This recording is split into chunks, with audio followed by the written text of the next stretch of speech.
하나님 말씀은 구약성경 레위기 2장 1절에서 3절까지입니다.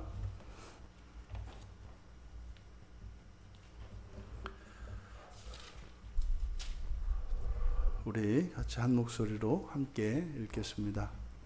누구든지 소재의 예물을 여호와께 드리려거든 고운 가루로 예물을 삼아 그 위에 기름을 붓고 또 그 위에 유향을 놓아 아론의 자손 제사장들에게로 가져갈 것이요 제사장은 그 고운 가루 한 움큼과 기름과 그 모든 유향을 가져다가 기념물로 제단 위에서 불사를 지니 이는 화제라 여호와께 향기로운 냄새니라. 아멘. 이제 번제에 이어서 두 번째로 소제를 드리는, 그리고 이제 소제의 예물에 대해서 가르쳐주고 있습니다. 이 소제는 피 없는 제사입니다. 피 없는 제사로서 곡물을 예물로 드리죠. 성경에서 맨 처음 이 곡물로 예물을 드린 사람이 가인이죠. 가인이 하나님께 제사를 드릴 때 땅의 소산을 가지고 하나님께 제사를 드렸죠. 그런데 이 소제는 자원제로서 의무사항은 아닙니다. 이것은 자신의 형편에 따라서, 그리고 자신이 기뻐하는 마음에 따라서 자발적으로 드리는 제사입니다. 이게 이제 오늘날 우리들의 이제 헌금의 기준으로 봤을 때는 감사 헌금에 해당하는 것이 이제 이 소제입니다. 그래서 이 소제라고 번역되어진 이 소제라고 번역된 이 말의 히브리어는 민하입니다. 이게 민하가 선물이라는 뜻이에요. 선물 또는 곡물 이런 뜻이거든요. 그러니까 이 소제의 가장 기본적인 목적은 상대방의, 그러니까 지금 제사를 드리는 여호와 하나님의 호의를 얻기 위한 것입니다. 그러니까 이 호의를 얻기 전에, 그러니까 원래적인 의미는 이렇게 호의를 얻기 위한 것인데 거기에는 감사가 먼저 포함되어 있죠. 그러니까 먼저 받은 은혜에 대해서 감사하는 마음을 표현함으로써 여호와 하나님의 호의를 얻기 위해서 드리는 제사, 이것이 이제 소제입니다. 이것은 소제물로 사용되어지는 이 곡물, 이것은 자신의 노력과 수고의 산물을 바치는 겁니다.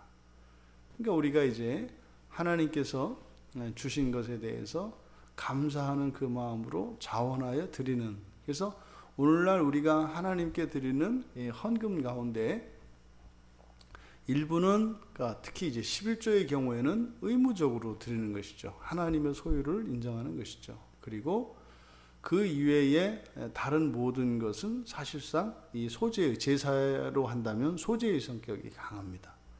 의무적인 것이 아니죠. 이것은 나머지는 자원하는 마음으로 하나님께 드리는 것입니다.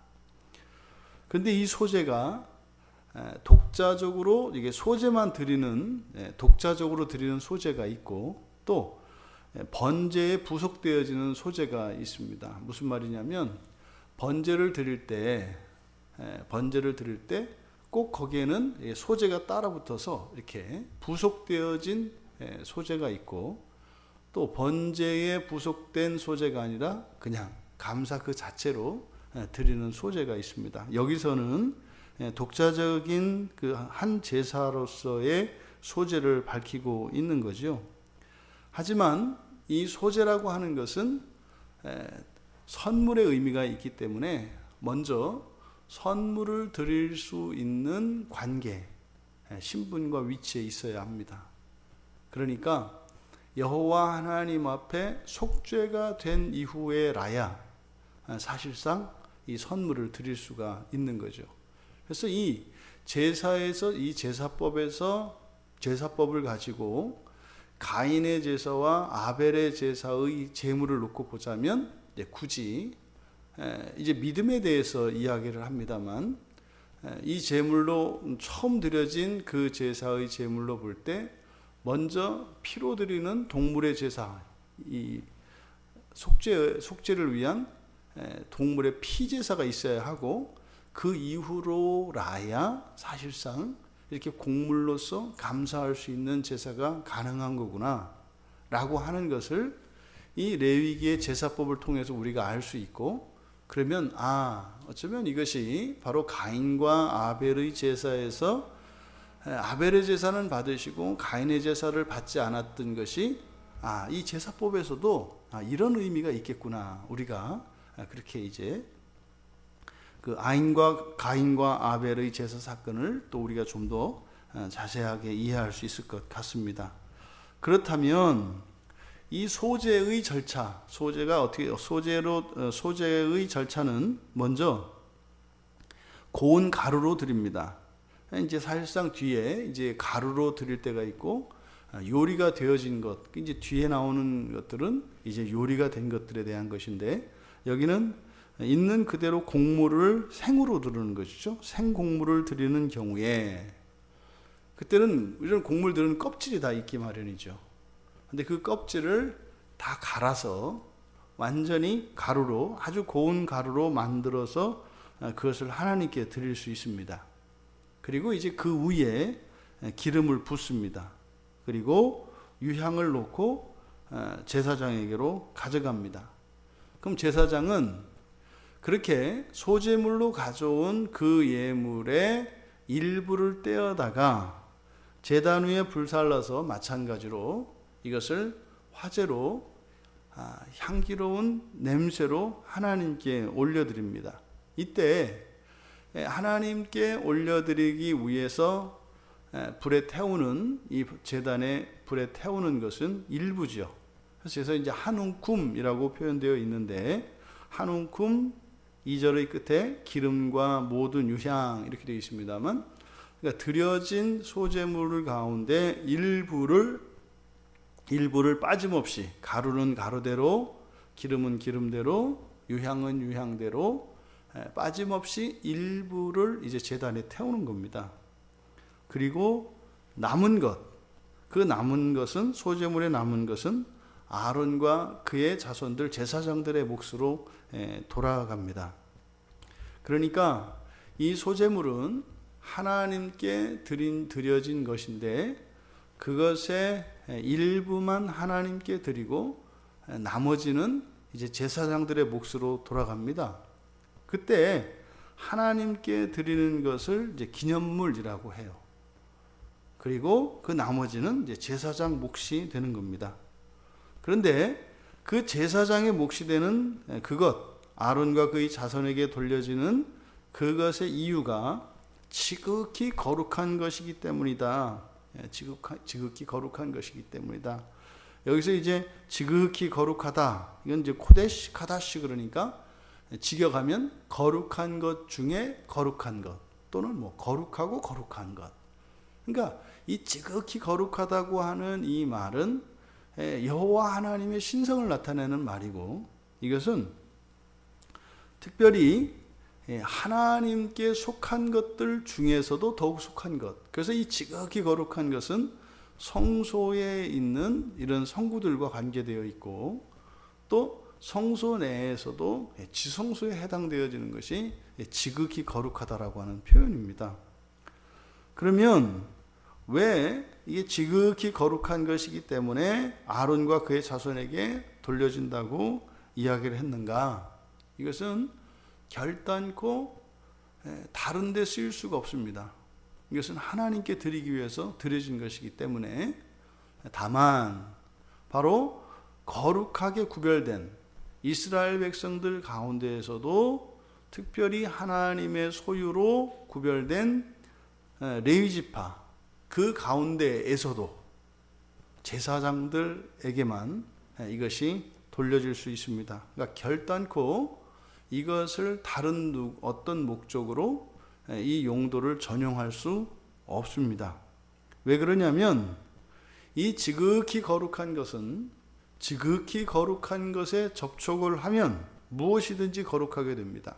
사실 우리가 이제 정결과 그 불결에 대한 그 경륜을 이야기할 때, 구약에서의 제2경륜은 정결과 불결이 만나면 원래 정결이 깨지죠. 그래서 부정한 것을 피한다고 말씀을 드렸습니다. 그런데 지극히 거룩한 것은 어떻게 돼요? 지극히 거룩한 것은 불결을 정화시킵니다.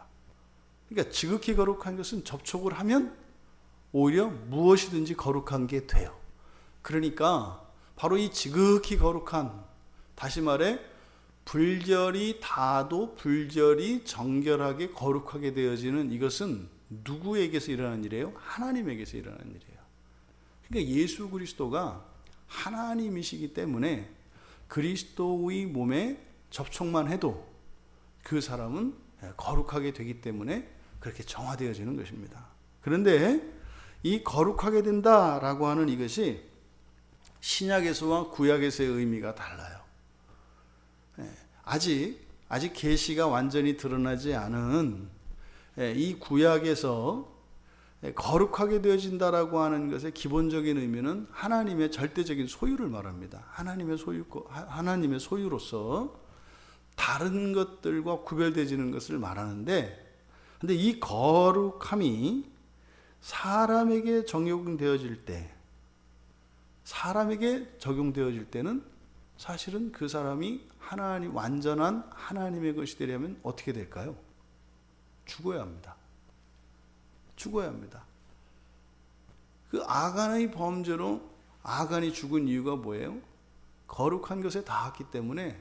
그러면 그 거룩한 것에 접촉한 그것은 하나님의 소유가 됩니다. 근데 사람이 하나님의 소유가 된다라고 하는 것은, 다시 말해서 사람이 하나님의 소유가 되기 위해서 완전히 정결해지고 완전히 거룩해질 수 있는 길은 딱 하나밖에 없어요. 죽어야 합니다. 이스라엘 백성들 가운데에서 레위 지파가 거룩한 이유는 무엇이에요? 이들은 이미 죽었다 살아난 사람들이죠. 죽은 사람들을 대신하는 사람들이기 때문에 레위 지파가 특별히 거룩한 지파가 됩니다. 그러니까 출애굽할 당시에 장자의 재앙으로 하나님은 공의로운 분이시기 때문에 그날 모든 장자들은 다 죽어야 합니다. 그런데 이스라엘 자손들의 장자들은 살려주세요. 근데 훗날 바로 그때 살아남은 이스라엘의 장자들의 수를 바로 레위 지파의 수로 이제 계산을 해서, 바로 레위 지파가 의미하는 것은 죽음을 상징합니다. 그래서 이미 이스라엘 자손들 가운데 죽었어야 할 그 장자들의 생명을 대신하는 것이 바로 이 레위 지파예요. 그래서 레위 지파는 이스라엘 민족 가운데에서도 거룩한 것입니다. 그러니까 구약에서 사람이 거룩하게 되는 것은 곧 죽어야 되는 거예요. 그러면 이 지극히 거룩한 이 소재물, 제사장들의 몫으로 남겨진 이 소재물을 만약에 제사장이 아닌 다른 사람들이 이것을 먹었을 경우에는 어떻게 돼요? 죽어야 합니다. 그래서 하나님에게 드려질 이 소재물을 먹게 되면 그 사람이, 그 생명이 하나님께로 드려져야 합니다. 그러니까 그거 먹을 리가 없죠. 절대로 안 먹죠. 단지 그것을 뭐 이렇게 지체 높은 사람들이 먹는 이런 게 아닙니다. 먹으라고 줘도 안 먹는 겁니다. 반대로 이 제사장들은 먹을 수가 있는 겁니다. 그러니까 사실은 이 여호와의 것을 먹을 수 있다고 하는 것은 그것을 먹을 수 있어서 좋게 되었다, 이 정도가 아니라 이것은 굉장한 특권이죠. 근데 동시에 그것은 어떤 의미예요? 나는 하나님의 것이라고 하는 이것을 동시에 나타내는 것입니다. 바로 이 기념물과 제사장의 목, 그러니까 백성들이 가져와서 여호와께 드린 이 소제물은 그것의 한 움큼은 기념물이 되어서 하나님께 드려지고 남은 것은 제사장들의 몫으로 돌아갑니다. 이 소재가 우리 그리스도인들에게 의미하는 바는 무엇일까요? 이 소재는 오늘날 살아가는 우리 그리스도인들의 참된 신앙생활의 그 경건의 한 표준을 가르쳐 줍니다. 하나님께 드린 이 기름, 이 기름은 성령을 상징하고, 기름 부음은 기름은 성령을 상징합니다. 그리고 이 유향은 경건한 삶을 나타냅니다. 향기죠. 그리스도인의 향기라고 하는 것은 우리의 삶 속에서 드러나는, 우리의 행실을 통해서 드러나는 참된 신앙을 말합니다. 그래서 경건한 삶을 의미합니다. 그리고 고운 가루는 앞서 말씀드렸던 것처럼 이렇게 껍질을 가지고 있는 그 곡식을 완전히 부숴서 속이 드러나도록 하는 것입니다. 그래서 이 고운 가루가 의미하는 바는 겉으로 드러난 모든 것이 깨어지고 완전히 드러난 우리의 본성을 나타냅니다. 그러니 이 소재물이 의미하는 바, 바로 우리들의 본성, 하나도 감추어지지 않은 우리들의 본성과 또한 우리들의 경건한 삶, 이때 이 경건한 삶이라고 하는 것은 절대적인 어떤 기준을 두고 일정 수준 이상의 것을 말하는 게 아닙니다. 왜요?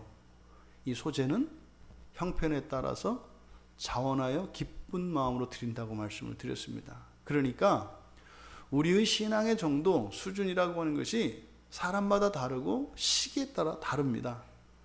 처음 예수를 믿었을 때와 점점점 이제 신앙의 연륜이 더해졌을 때 이 경건 생활의 차이, 변화는 크죠. 하지만 이것은 어느 정도의 기준이 있는 것이 아니라 모든 신자들에게 드릴 수 있는 것이다. 그래서 이 경건한 삶이라고 하는 것은 일정 정도를 말하는 게 아니죠. 그러니까 최소한의 것이어도 문제가 없는 것입니다. 그리고 기름을 붓는 이것은 성령 안에서 성령으로 드려져야 하는 것이죠. 지금 이 소재물에 대한 이 설명을 신약 성경에서 우리가 찾아볼 수 있는 데가 있어요. 그러니까 유다서에 보면, 유다서 1장 20절에 보면 너희는 지극히 거룩한 믿음 위에 자신을 세우며 성령으로 기도하라. 믿음 위에 자신을 세우는 것이 무엇이겠습니까? 이 믿음이라고 하는 것은 신약에서 우리 그리스도인들 하나님과의 관계의 본질이라고요. 그러니까 믿음 위에 세워지는 것, 바로 이것은 경건한 삶을 이야기합니다. 그러니까 이러한 경건한 삶과 성령으로 기도하라. 그러니까 우리의 모든 것을 하나님께 의지하고 또 기도하며 우리가 신앙을 따라 살아가는, 그런데요, 지극히 거룩한 믿음입니다. 지극히 거룩한 믿음은 믿음의 질이 높다 이런 것이 아니겠죠. 우리의 있는 그대로를 드러내는 것을 말합니다. 그러니 이 소재물에 대한, 이 소재에 대한 그 해석이 유다서 1장 20절에 있는 요 말씀인 것으로 보여져요. 그러니까 이 소재가 우리 신약 시대를 살아가는 우리 그리스도인들에게 형편에 따라 또 기뻐하는 마음으로 이렇게 자원하는 감사의 삶, 이것을 의미하는 것입니다. 부디 우리의 삶 속에 이러한 구약의 백성들이 이 소재의 예물을 자원하여 기쁜 마음으로 감사하며 하나님께 드렸던 이런 경건한 일상이 우리의 삶 속에 계속되어지기를 바랍니다. 늘 한결같이 하나님께 감사하고 또 하나님을 기쁘시게 하기를 소원하는 그 마음을 따라 살아가는 삶, 이것이 바로 이 구약의 소재의 예물에 나타난 신약적 의미라고 우리가 할 수 있겠습니다. 오늘 하루도 이렇게 곡물로가 아니라 우리들의 경건한 삶, 우리의 신앙생활이죠. 신앙을 따라 살아가는 이 한날의 우리의 삶이 마치 구약의 백성들이 하나님을 기쁘시게 하기 위하여 드렸던 소재의 예물을 대신합니다. 오늘 하루에 이런 경건한 삶으로 하나님을 기쁘시게 하는 복된 매일매일의 일상이 되시기를 주님의 이름으로 축원합니다. 존귀하신 하나님, 이 소재의 예물에 나타난 의미를 통해 저희들의 신앙의 모본을 배웠습니다. 저희들이 생활하는 모든 순간, 모든 공간과 사건 속에서 늘 하나님께 저희들의 삶을 소재물로 드릴 수 있는 복된 생애를 허락하여 주시옵소서. 감사하며 예수님의 이름으로 기도하옵나이다. 아멘.